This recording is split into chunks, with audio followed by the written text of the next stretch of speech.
Hi, Tamara. How are you? Nice to see you. Thank you. How are you? Great. Nice to Good see luck. you too. Watch it.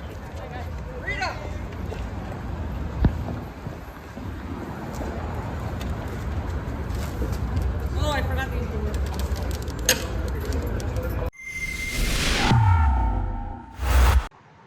Ezra Levant, I'm standing outside the courthouse in Ottawa, and look who's with me, Sarah Stock. Sarah, how you doing? Good. I'm excited. Let's see what happens today.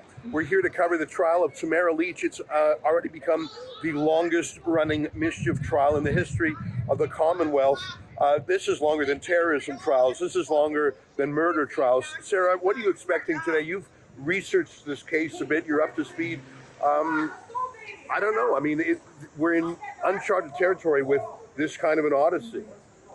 I'm not sure. I think we may be finding out whether or not the judge is going to approve a Carter application, which would mean that Tamara and Chris would be co-conspirators for the Freedom Convoy, and the same charges would apply to both of them. You know what? I'm here to freshen up my understanding of the case too, to say hi to Tamara Lich and her outstanding lawyer, Lawrence Greenspan. And I want to tell you that Rebel News has been working with the Democracy Fund to crowdfund the lawyers. I want to tell you this. A poor person or even a regular person could not handle the nearly $500,000 legal fees that are required to run a one-year trial. And it's been about a year. And by the way, it's not just Lawrence Greenspan, he has two colleagues with him too. So a regular person, or God forbid, a poor person would never have a chance, but a rich person wouldn't do it either. Because if you've worked your whole life and you've saved a few $1,000,000, you're not going to spend $500,000 on lawyers. You're going to cut a deal. It's only through crowdfunding that a principled person like Tamara Lich can fight. With hundreds of ordinary people chipping in, $50 here, $100 there, that's the only way to do it. Sarah, it's important that we let our viewers know that they are part of this, that they have to help us crowdfund the lawyers. Yeah, I mean, this trial is basically a political persecution, the same thing what was done to Donald Trump, Steve Bannon, many like that. Our government in Canada is doing it here. So it's really important that we stand up for our rights and prevent this from happening in the future. All right, there's two websites you need to know. To follow my tweets today and Sarah's tweets, you can see us on Twitter, or we will compile them on tamaratrial.com. But if you want to chip in to help cover the legal fees, we have a special website, courtesy of the Democracy Fund. You actually get a charitable tax receipt for it, and that is called helptamara.com. And she does need your help. All the funds go to the Democracy Fund. You get a charitable tax receipt, and it's to cover Lawrence Greenspan and his team. I think they're outstanding lawyers. Anyways, I'm here today. So is Sarah. Sarah's going to be here for the rest of the week, tweeting at Sarah, letter C, Stock. Sarah C. Stock. I'll be tweeting at Ezra Levant. We'll have updates at tamaratrial.com. It's a lot to swallow, but we got a lot coming up.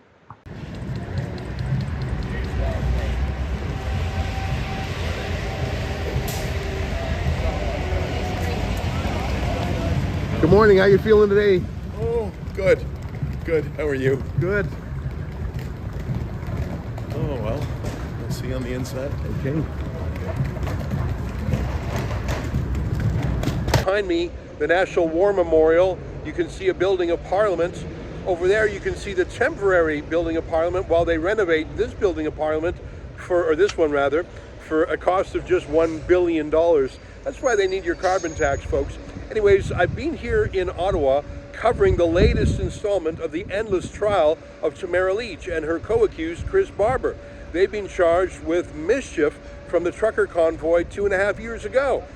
Not only was Tamara Lich in prison for 49 days, but the trial itself has been going on for about a year. It's now officially the longest mischief trial, not only in Canadian history, but anywhere in the Commonwealth countries. Just absolutely outrageous. The process is the punishment. I've been here today along with my colleague Sarah Stock, and she'll be taking over court reporting for the rest of the week. I think it's important that people see that the process is the punishment, and to remember that while it was Trudeau that invoked the Emergencies Act, and it was Trudeau that seized people's bank accounts and weaponized and militarized our police, it's been provincial government, Doug Ford, the Premier, Conservative, who has weaponized the prosecutors. By that, I mean the decision to prosecute Tamara Lich And the decision to stretch it out in such a punitive manner is a provincial government decision.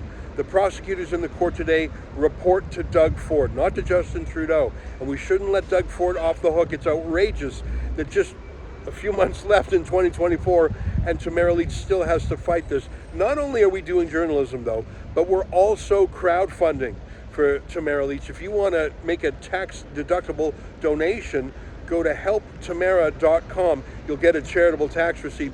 Anyhow, we've got a whole show for you today. I interview the lawyer for the Democracy Fund named Mark Joseph. We also have 3 lawyers in the courtroom we're not interviewing who are doing the actual lawyering, led by Lawrence Greenspan, very interesting guy. I'm pretty hopeful. I think Tamara Lich is going to be acquitted, but I think it's still outrageous she has to go through with this. Anyways, for all of my reports, go to tamaratrial.com.